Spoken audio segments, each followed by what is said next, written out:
नमस्कार प्रिय विद्यार्थियों। लास्ट क्लास में हमने पढ़ा था रमन स्पेक्ट्रा के बारे में।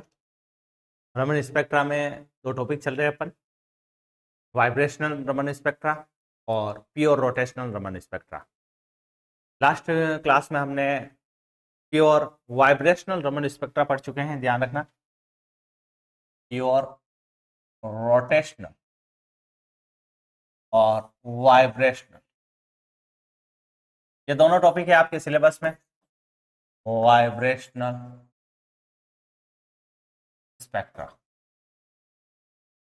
और फिर इनसे रिलेटेड आपके हैं सिलेक्शन रूल्स, याद रखना। सिलेक्शन रूल्स और नियम, सिलेक्शन रूल्स है इनके। ये टॉपिक है, ये लास्ट टॉपिक है। यहाँ तक आपका ये यूनिट समाप्त हो जाएगी। आज पढ़ते हैं अपन वाइब्रेशनल स्पेक्ट्रा के बारे में। आप लोगों को पढ़ा चुके हैं वाइब्रेशनल स्पेक्ट्रा, ध्यान रखना, और उसके सिलेक्शन रूल्स भी से शो किया जाता है इसे। रोटेशनल स्पेक्ट्रा के बारे में स्टडी करते हैं। क्लास स्टार्ट करते हैं। अपना टॉपिक है प्योर रोटेशनल स्पेक्ट्रा। विशुद्ध रोटेशनल को बोलते हैं घूर्णन, और स्पेक्ट्रा कहा जाता है इसे, ध्यान रखना है खास करके इसको। प्योर रोटेशनल स्पेक्ट्रा क्या कहा जाता है इसे? Pure rotational spectra. ये टॉपिक अपन स्टार्ट करते हैं। नॉर्मली क्या होता है, डायएटॉमिक मॉलिक्यूल्स की ही बात की जाती है। जैसे क्या होता है, समनाभिकीय डायएटॉमिक मॉलिक्यूल, यानी कि डायएटॉमिक मॉलिक्यूल्स जिसे स्टार्ट होता है, ध्यान रखना। डायएटॉमिक मॉलिक्यूल्स कौन से होते हैं आप लोग जानते हो, जैसे ऑक्सीजन, नाइट्रोजन, इस प्रकार से है क्लोरीन, हाइड्रोजन, ये डायएटॉमिक मॉलिक्यूल्स है, ध्यान रखना। ये कौन से हैं? डायएटॉमिक मॉलिक्यूल्स है। इन डायएटॉमिक मॉलिक्यूल्स में क्या होता है, हायर स्पेक्ट्रम प्राप्त होते हैं, ध्यान रखना। लेकिन क्या होता है, सूक्ष्म तरंग स्पेक्ट्रम प्राप्त नहीं होते, ध्यान रखना। इसमें क्या होते हैं, आईआर स्पेक्ट्रम और सूक्ष्म तरंग, आईआर स्पेक्ट्रम और सूक्ष्म तरंग दोनों प्राप्त नहीं होंगे, ध्यान रखना। आईआर स्पेक्ट्रम और सूक्ष्म तरंग स्पेक्ट्रम प्राप्त नहीं होते। और कौन से प्राप्त होते हैं इसमें? तो लास्ट वाली क्लास में आपको बताया था, जब वाइब्रेशनल स्पेक्ट्रा पढ़ रहे थे उस समय आपको बताया था ये रमन स्पेक्ट्रा शो करते हैं, ध्यान रखना। ये रमन स्पेक्ट्रम में ही शो होता है, खास करके आपको ध्यान रखना। किसमें शो होते हैं ये? रमन स्पेक्ट्रम। रमन स्पेक्ट्रम इनके बारे में बताता है, खास करके ध्यान रखना। रमन स्पेक्ट्रम में ये ऐसा शो होता है। सूक्ष्म तरंग और आईआर, माइक्रोवेव और आईआर, ये दोनों ये नहीं बताते हैं, इनके स्पेक्ट्रम नहीं बता सकते, ध्यान रखना, नहीं बता सकते। खास करके आपको ये ध्यान रखना है। इस प्रकार से है, आईआर स्पेक्ट्रम और सूक्ष्म तरंग स्पेक्ट्रम जो होते हैं ये नहीं देते हैं, क्योंकि जानते हो आप लोग, वही कारण है, स्थायी द्विध्रुव आघूर्ण नहीं होता है। कौन सा नहीं होता है? स्थायी द्विध्रुव आघूर्ण नहीं होता है। यहां बता लिख देता हूं, स्थायी द्विध्रुव आघूर्ण नहीं होता है। स्थायी द्विध्रुव आघूर्ण नहीं होता है। स्थायी द्विध्रुव आघूर्ण नहीं होता है इनमें नहीं होता है स्थायी द्विध्रुव आघूर्ण। इनमें स्थायी द्विध्रुव आघूर्ण नहीं होता है, इन मॉलिक्यूल्स में, ध्यान रखना।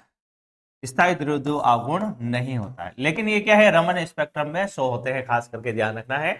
इनमें रमन स्पेक्ट्रम में अणु ये जो होंगे उनका घूर्णन जो होगा वो आपके रमन स्पेक्ट्रम में शो होता है, खास करके आपको ये ध्यान रखना है। द्विपरमाणु अणुओं के लिए क्या होता है, प्योर रोटेशनल रमन स्पेक्ट्रा जो होता है, प्योर रोटेशनल रमन स्पेक्ट्रा जो होता है, उसका सिलेक्शन रूल्स भी हम इसमें पढ़ेंगे, ध्यान रखना। और उसके अकॉर्डिंग आपको बता देता हूं सिलेक्शन रूल्स के अकॉर्डिंग कैसे क्या चलेगा इसमें। देख लीजिए, इसका सिलेक्शन रूल्स भी साथ ही साथ ले देते हैं। देखिए इसका सिलेक्शन रूल्स, सिलेक्शन रूल्स के अकॉर्डिंग कैसे क्या चलता है इसमें। डेल्टा जे चलता है, ध्यान रखना। डेल्टा जे बराबर 0 होता है, और फिर आपको ध्यान रखना है +-2 इस प्रकार से होता है, ध्यान रखना। डेल्टा जे बराबर +-2 इस प्रकार से आप इसको शो करोगे, ध्यान रखना है। यहाँ पर जे बराबर 0 का मतलब क्या होता है, यहाँ डेल्टा जे बराबर क्या होता है, ध्यान रखना। डेल्टा जे बराबर 0 का मतलब क्या होता है, रेले स्कैटरिंग। खास करके आपको ध्यान रखना है, ये किसके लिए होता है? रेले स्कैटरिंग, रेले प्रकीर्णन कहा जाता है इसे, रेले स्कैटरिंग। खास करके आपको ध्यान रखना, ये पहले भी बता चुके हैं आपको, ध्यान रखना। डेल्टा जे बराबर और डेल्टा जे बराबर, ये प्लस और माइनस के रूप में भी आपको शो करके बता देते हैं किस प्रकार से प्लस और माइनस में किस प्रकार से ये होती है, ध्यान रखना है। डेल्टा जे बराबर 0 हो तो रेले स्कैटरिंग होता है, और +-2 यहाँ पर +2 क्या होगा, तो उस समय कौन सी होगी? स्टोक लाइन होगी, ध्यान रखना। कौन सी होगी? Stock line. खास करके प्लस के लिए स्टोक लाइन खास करके आपको ध्यान रखना है। और माइनस होगा तो क्या होगा? माइनस होगा तो क्या होगा, एंटी स्टॉक लाइन होगा। ध्यान रखना कौन सा होगा, एंटी स्टॉक लाइन होगा। खास करके आपको ये ध्यान रखना है, प्लस के लिए स्टॉक लाइन और माइनस के लिए क्या होगा, एंटी स्टॉक लाइन होगा। खास करके आपको ये ध्यान रखना है। इस प्रकार से ये चलता है एंटी स्टॉक और स्टॉक लाइन के रूप में, प्लस और -2। ये इसका सिलेक्शन रूल्स है, ये आपको खास करके आपको ध्यान रखना है। प्योर वाइब्रेशनल स्पेक्ट्रा के लिए है, ये आपको इसमें सिलेक्शन रूल्स में भी लिख सकते हैं। वापस आपको सिलेक्शन रूल्स बताया जाएगा, उस समय आपको ये और बता दिया जाएगा।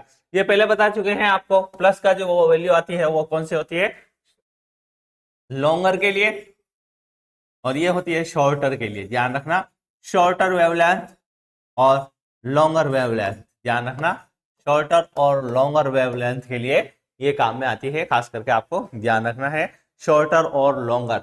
शॉर्टर कौन सी हो जाएगी, माइनस वाली शॉर्टर हो जाएगी, और प्लस वाली क्या हो जाएगी, आपके लॉन्गर हो जाएगी। ध्यान रखना है खास करके ये इस प्रकार से।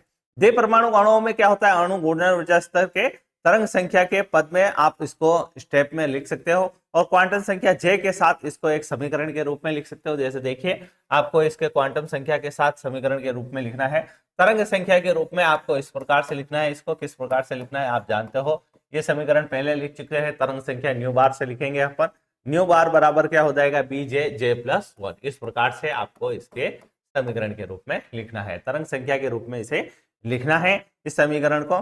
ध्यान रखना, यहाँ पर जे की वैल्यू आप क्या रखोगे, +2 रखोगे तो क्या होगा, रमन शिफ्ट होगा। स्टॉक रेखाओं के व्यंजक के रूप में इसे लिख सकते हैं अपन, इस प्रकार से शो कर सकते हैं। ध्यान रखना, अब तरंग संख्याओं की आवृत्ति में परिवर्तन को इस प्रकार से अपन शो करके लिख सकते हैं। ध्यान रखना, इसकी पूरी समीकरण को किस प्रकार से लिखा जा सकता है, बी जे प्लस टू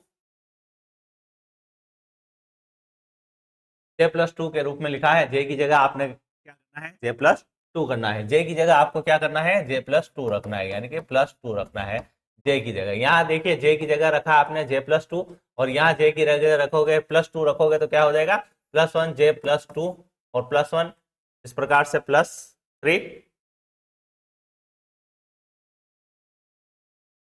ये हो जाएगा आपके +3, J+2 और J+3 इस प्रकार से हो जाएगा, और -J+1। इस प्रकार से ये पूरी समीकरण है। खास करके आपको ध्यान रखना है, ये इस प्रकार से एक समीकरण है। डेल्टा न्यू बार बराबर आपको डेल्टा न्यू बार के रूप में आपको इसको इस प्रकार से लिखना है। इस समीकरण को सोल्व करेंगे किस प्रकार से होगा, देखिए डेल्टा न्यू बार, इस समीकरण को सोल्व करके अपन लिखते हैं किस प्रकार से होगा, जो ध्यान रखिए 2b,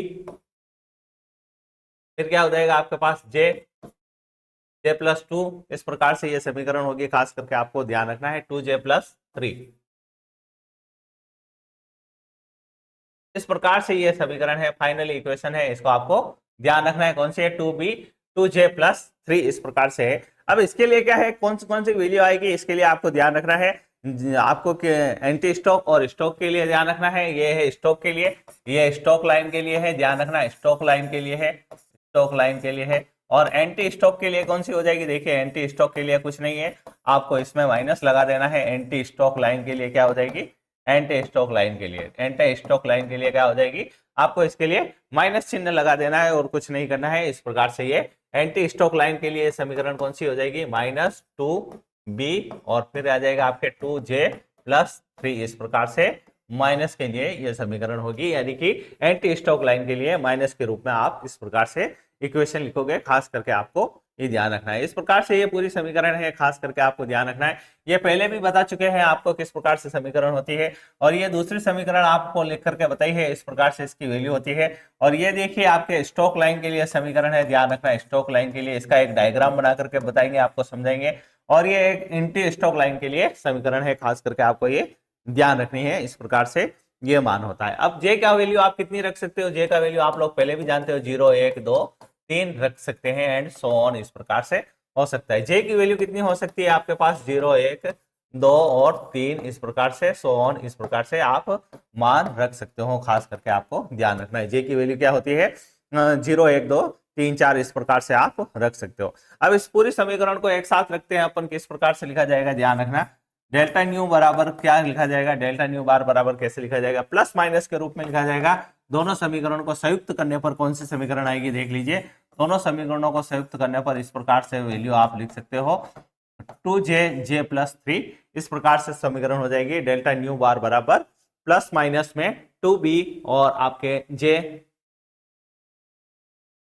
2j प्लस 3, इस प्रकार से आपकी वैल्यू हो जाएगी या समीकरण हो जाएगी, आपको खास करके ध्यान रखना है। नेक्स्ट इसी तरह से संगत जो स्पेक्ट्रम रेखाओं की तरंग संख्या होती है उनमें आपको वी एक्स बार के रूप में इनको समझा करके लिखा देता हूं। देखिए एक और समीकरण आपको ध्यान रखनी है, ये लास्ट वाली समीकरण थी, इसको खास करके ध्यान रखना है, ये इंपॉर्टेंट समीकरण है। इस प्रकार से डेल्टा न्यू बार दोनों समीकरणों को संयुक्त करने पर एंटी स्टोक और स्टोक लाइन की समीकरणों को संयुक्त करने पर इस प्रकार से आपको ध्यान रखना है। अब आपको एक और समीकरण बना करके बता देता हूं लिख करके, यहां पर ये खास करके ध्यान रखना है, ये एक और समीकरण इंपॉर्टेंट है, खास करके आपको इसको ध्यान रखना है। इस प्रकार से एक समीकरण है, ये आपको ध्यान रखना है, ये एक और समीकरण आपको ध्यान रखना है। तरंग संख्या के लिए है वी एक्स है, ये देखिए वी एक्स लिखा है और डेल्टा वी तरंग संख्या है, ये ध्यान रखना। वी एक्स जो है उत्तेजित विकिरण की तरंग संख्या है, ध्यान रखना। एक्साइटेड एक्साइटेड एक्साइटेड उत्तेजित उत्तेजित विकिरण जो है उनकी क्या है, तरंग संख्या है, ध्यान रखना क्या है उसकी तरंग संख्या है। कौन है ये वी एक्स, ध्यान रखना न्यू ई एक्स बार जो है वो क्या है, उत्तेजित तरंग जो है उनकी संख्या है, खास करके आपको ये ध्यान रखना है। द्विपरमाणु अणुओं के लिए क्या होता है, अलाउड घूर्णन ऊर्जा स्तर, जो परिवत ऊर्जा स्तर होते हैं अनुमत, और घूर्णन नंबर स्पेक्ट्रम को एक चित्र द्वारा दर्शा के आपको बताएंगे किस प्रकार से ये होता है। ध्यान रखना +-2 के रूप में आपको लेकर के बता देते हैं, यहाँ पर एक चित्र बना करके बता देता हूँ, खास है इसका डायग्राम, खास करके आपको इसको ध्यान रखना है। यहाँ लिखेंगे, यहाँ से नीचे से स्टार्ट करते हैं, यहाँ पर आप करोगे j बराबर 0 के रूप में, यहाँ करोगे j बराबर 0 के रूप में, और यहाँ ऊपर से जो बना रहा हूँ उसको आपको खास करके ध्यान रखना है। डेल्टा j बराबर -2, यहाँ लिखा है मैंने डेल्टा j बराबर -2, और इधर लिखा है डेल्टा j बराबर +2, ध्यान रखना इधर डेल्टा j बराबर -2 और इधर +2। अब इनमें क्या करोगे आप, बीच बीच में लाइनें खींच दोगे, j बराबर 1, इस प्रकार से इनके मान हो जाएंगे, j बराबर 2 और फिर j बराबर 3 और फिर हो जाएगा j बराबर 4। इस प्रकार से इनकी वैल्यू लिख करके आप शो कर सकते हो, j बराबर 5, j बराबर 6 और ये लास्ट जो हो गया j बराबर 7। खास करके आपको ये बता दिया है, इस प्रकार से लाइनिंग करके आपको ध्यान रखना है। इस प्रकार से एक डायग्राम बना करके आपको बताएंगे। डायएटॉमिक मॉलिक्यूल के लिए है आपके, खास करके आपको ध्यान रखना है, डायएटॉमिक मॉलिक्यूल के लिए है अलाउड घूर्णन ऊर्जा स्तर है, ध्यान रखना चित्र का नाम है अलाउड घूर्णन ऊर्जा स्तर, यानी कि जो अनुमत ऊर्जा स्तर होते हैं उनका ये डायग्राम है। उसके लिए आपको बता दिया है किस प्रकार से j बराबर 0 1 2 3 रखना है। -2 कैसे क्या करेंगे, देखिए इधर -2 के लिए कैसे बनाएंगे और +2 के लिए कैसे बनाएंगे। देखिए आपको एक रंगीन डायग्राम में आपको इसको लेकर के बता देता हूं, खास करके आपको ध्यान रखना है। ये लाल इंक में लेकर के बता रहा हूं, रेड इंक में। देखिए अब आपको कैसे क्या करना है, इनमें खास करके आपको ध्यान रखना है किस प्रकार से चित्र बनाना है, इनमें आपको ध्यान रखना है। j बराबर -2 कहाँ है, ये 0 से लगा करके 2 तक लिखोगे, यहाँ लिखा आपने 0 से लगा करके 2 तक, इस प्रकार से देखिए 0 से लगा करके 2 तक बनाया आपने।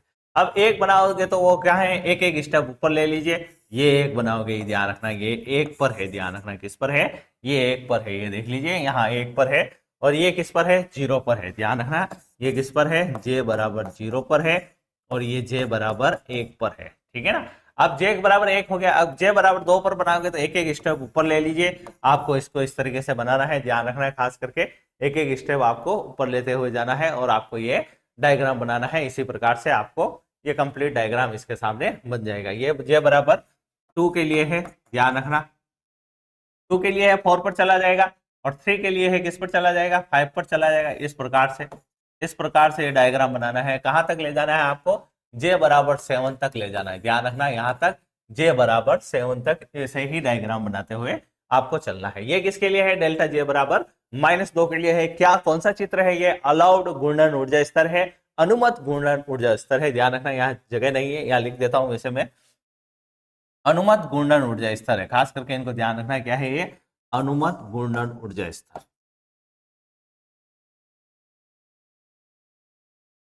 घूर्णन ऊर्जा स्तर।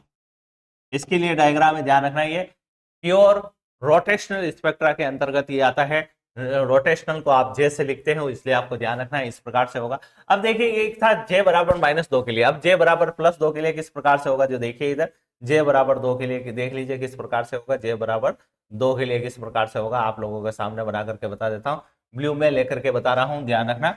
जे बराबर 2 के लिए खास करके आपको ध्यान रखना है, जे बराबर 2 के लिए किस प्रकार से होगा। जो डायग्राम आपको उसको फर्स्ट में बता रखा है उसी प्रकार से इसको बना करके बता देना। देखिए जे बराबर 2 के लिए यहां बना करके बता रहा हूं, इस प्रकार से ये 2 से 0 की ओर बढ़ेंगे, इस प्रकार से आपको शो करना है, ध्यान रखना। 2 से आप किधर की ओर बढ़ोगे, 0 की ओर बढ़ोगे, खास करके आपको यूं ध्यान रखना है। अब 3 के लिए कैसा होगा, जे बराबर 0 2 3, तो 3 के लिए होगा तो आपको 1 तक आना है, ध्यान रखना, कहां तक आना है, 1 तक आना है, इस प्रकार से आपको ये डायग्राम बनाना है। देखिए एक एक तीर आपको ऊपर की ओर लगाना है। अब 2 की ओर आना है तो आपको कहां से लेना है, 4 से लेना है, इस प्रकार से आपको डायग्राम बनाना है। ये इंपॉर्टेंट डायग्राम है, सरल है, आसानी से बनाया जा सकता है। 3 की ओर लेना है आपको, 3 पर लेना है तो कहां से लोगे, 5 से लोगे, 2 का गैप रखना है आपको, ये 2 का गैप रखा है, 3 और 2 5, इस प्रकार से आपको बनाना है। अब 6 से लेना है आपको, तो 6 से लेना है, कहां तक बनाओगे आप, तो ये 4 तक बनाओगे, इस प्रकार से आपको ध्यान रखना है और ये डायग्राम आपको शो करना है, इस प्रकार से ये होगा। आपको खास करके देखना है अनुमत गुणजन ऊर्जा स्तर है डेल्टा जे बराबर -2 और डेल्टा जे बराबर +2 के रूप में आप लोगों को बना करके इस प्रकार से बताया है। खास करके आपको ध्यान रखना है किस प्रकार से है, ये घूर्णन ऊर्जा स्तर है, ध्यान रखना। क्या नाम है इसका, घूर्णन ऊर्जा स्तर, क्या कहा जाता है इसको, घूर्णन ऊर्जा स्तर, यहां लिख रहा हूं मैं, घूर्णन ऊर्जा स्तर है ये चित्र किसका है, अनुमत घूर्णन ऊर्जा स्तर के चित्र है ये, खास करके आपको ध्यान रखना है, घूर्णन ऊर्जा स्तर के चित्र है ये, आप लोग देख लीजिए, सिंपल सा चित्र है, कोई हार्ड नहीं है, इस प्रकार से आप लोग बना सकते हो इन चित्रों को, और आपके सामने ये चित्र मैंने बना करके बताया है। इसी प्रकार से घूर्णन रमन स्पेक्ट्रम के चित्र बना देता हूं, देख लीजिए घूर्णन रमन स्पेक्ट्रम का चित्र, सिंपल सा है। घूर्णन रमन स्पेक्ट्रम का चित्र किस प्रकार से बनाओगे, आप क्या करोगे, यहाँ पर न्यू एक्स बार वैल्यू रखोगे, या न्यू एक्स बार, ठीक है ना, इस प्रकार से यहाँ पर क्या लिखा है आपने, न्यू एक्स बार रखा है आपने, इसके आगे 0 रख दोगे, यहाँ पर 0 और इधर भी 0, फिर आप क्या करोगे, यहाँ पर 1 और 2 और 3, इस प्रकार से वैल्यू रखते जाओगे, 4 और 5 इधर भी रख दोगे, 1 2 3 4 5, इस प्रकार से वैल्यू रखते जाएंगे। अब क्या होगा, यहां से यहां तक की लाइन को थोड़ी सी लंबी लाइन खींच दोगे, फिर यहां से यहां तक की लाइन को थोड़े से छोटी लाइनों में इसको शो कर दोगे, इस प्रकार से ध्यान रखना, इस प्रकार से इनको थोड़ी सी छोटी लाइनों में आप इस प्रकार से ड्रा कर सकते हो, बना सकते हो, खास करके आपको ध्यान रखना है। अब जैसे जे बराबर 0 का वैल्यू आप रखते हो, जे बराबर 0 की वैल्यू रखते हो, किस में रखोगे, इसमें रखोगे आप, ये आपके पास समीकरण मिली थी आप लोगों को, कौन सी, 2b 2j + 3, ये वाली समीकरण थी अपने पास, कौन सी थी, प्लस के लिए 2b 2j + 3, इस प्रकार से समीकरण थी। अब यहाँ पर क्या रखोगे आप, j बराबर 0 रखने पर, देखिए क्या रखोगे आप यहाँ पर, j बराबर 0 रखने पर क्या रखोगे, यहाँ पर j बराबर 0 रखोगे, j बराबर 0 रखने पर क्या होगा, देख लीजिए यहाँ पर 0 हो गया, तो इसकी वैल्यू किसके बराबर हो गई, डेल्टा न्यू बार की वैल्यू किसके बराबर हो गई, यहाँ 2 × b हो गया, और ये 0 हो गया, 3 हो गया, 3 × 2 यानी कि 6b के बराबर हो गई, किसके बराबर हो गई, इसकी वैल्यू 6b के बराबर हो गई, इस प्रकार से इसकी वैल्यू किसके बराबर होती है, 6b की वैल्यू के बराबर होती है। तो इसका परास जो होगा वो कितना होगा, 6b के बराबर होगा, ध्यान रखना, इसका जो परास होगा वो कितना होगा, 6b के बराबर होगा, खास करके आपको ये ध्यान रखना, इन दोनों के बीच का परास कितना होगा, वो 6b के बराबर होगा, खास करके आपको ये ध्यान रखना है। इस प्रकार से ये आपको खास करके ये लाइनिंग ध्यान रखना है, इसके बीच में यहाँ से लाइन खींचना है आपको, यहाँ पर ये यहाँ से 6b की परास ध्यान रखना है, 6b यहाँ से, और यहाँ से ये यहाँ से इसके परास ध्यान रखना, यहाँ पर नहीं लेना है आपको, ये थोड़ा सा इसको ध्यान रखना है। यहाँ पर इसको बना करके बता देता हूं, देख लीजिए, यहाँ पर जो आपने लिया है ये न्यू एक्स ई बार, तो इसकी बीच की वैल्यू यहाँ से यहाँ तक ये 6b है, ध्यान रखना, और इधर भी ये है, ये 6b है। यहाँ पर देखिए 0 की वैल्यू रखी है अपन ने, 0 की वैल्यू रखी है, इसलिए ये वैल्यू रखना है आपको, खास करके आपको ध्यान रखना है। इस प्रकार से ये डायग्राम बनाना है। अब यहाँ पर आगे तो आप चलते रहोगे तो इनके बीच की डिफरेंस कितनी मिलेगी आपको, 4b के बराबर डिफरेंस मिलेगी, किसके बराबर मिलेगी, 4b के बराबर आपको इसकी डिफरेंस मिलेगी, खास करके ध्यान रखना है ये। अब ये इसको जो कहा जाता है j बराबर 0 रखने पर प्रथम रेखा और उत्तेजित रेखा यानी कि फर्स्ट लाइन और उत्तेजित रेखा के मध्य में जो अंतर है उसे 6b सेंटीमीटर इनवर्स के रूप में प्राप्त करते हैं। किस रूप में प्राप्त करते हैं? 6b सेंटीमीटर इनवर्स के रूप में प्राप्त करते हैं। खास करके आपको ये ध्यान रखना है। इस प्रकार से आपके सामने ये एक डायग्राम बनाया है मैंने। यहाँ पर आप 0 से बराबर क्या रख सकते हो? 0 1 2 3 इस प्रकार से वैल्यू रख करके भी इनके मान ज्ञात कर सकते हो। ये जो डायग्राम था वो था घूर्णन रमन स्पेक्ट्रम। ये जो डायग्राम था कौन सा है? घूर्णन रमन स्पेक्ट्रम। ध्यान रखना ये डायग्राम है घूर्णन रमन स्पेक्ट्रम। खास करके आपको ध्यान रखना है इस डायग्राम का क्या नाम है? घूर्णन रमन स्पेक्ट्रम। इस प्रकार से यहाँ पर ये आपका टॉपिक फिनिश होता है। सिलेक्शन रूल्स आप लोगों को बता चुका था मैं, उसमें सिलेक्शन रूल्स आप लोगों को बता देता हूँ किस प्रकार से। डेल्टा जे बराबर, देखिए सिलेक्शन रूल्स पहले बता चुका हूँ उस क्लास में। डेल्टा जे बराबर अभी भी चले थे अपन +-2 में। डेल्टा जे बराबर 0 का मतलब क्या होगा? रेले स्कैटरिंग। रेले स्कैटरिंग ये आप लोगों को बता चुके हैं, आप लोग लिख सकते हैं। रेले स्कैटरिंग कहा जाता है इसको। क्या कहा जाता है इसको? रेले स्कैटरिंग कहा जाता है। और डेल्टा जे की वैल्यू प्लस के रूप में चलेगी यानी कि +2 के रूप में चलेगी तो इसको स्टॉक लाइन कहा जाता है। स्टॉक लाइन जो होगी वो किस में मिलेगी आपको? ये आपको मिलेगी लॉन्गर वेवलेंथ पर। लॉन्गर वेवलेंथ पर ध्यान रखना, खास करके लॉन्गर वेवलेंथ पर मिलेगी। और इसी प्रकार से ये किसके लिए था? ये ध्यान रखना रोटेशनल रमन स्पेक्ट्रा के लिए सिलेक्शन रूल्स है। ध्यान रखना ये सिलेक्शन रूल्स है, ये सिलेक्शन रूल्स है। खास करके आपको ध्यान रखना है सिलेक्शन रूल्स। जब स्टार्ट किया टॉपिक उसी समय मैंने आपको बता दिया था ये कुछ वैल्यू चलती है इसलिए मैंने उस समय आपको शो करके बता दिया। ये होगी एंटी स्टॉक लाइन। ध्यान रखना इसे कहा जाएगा एंटी स्टॉक लाइन।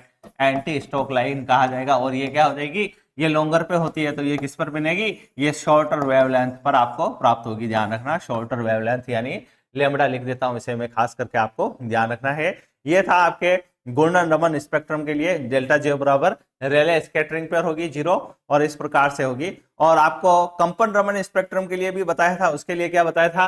कंपन के लिए ये तो था आपके घूर्णन के लिए है, ध्यान रखना। और कंपन के लिए क्या बताया था? कंपन के लिए वाइब्रेशनल के लिए क्या बताया था? वाइब्रेशनल के लिए आप लोगों को बताया था। वाइब्रेशनल के लिए क्या बताया था आप लोगों को?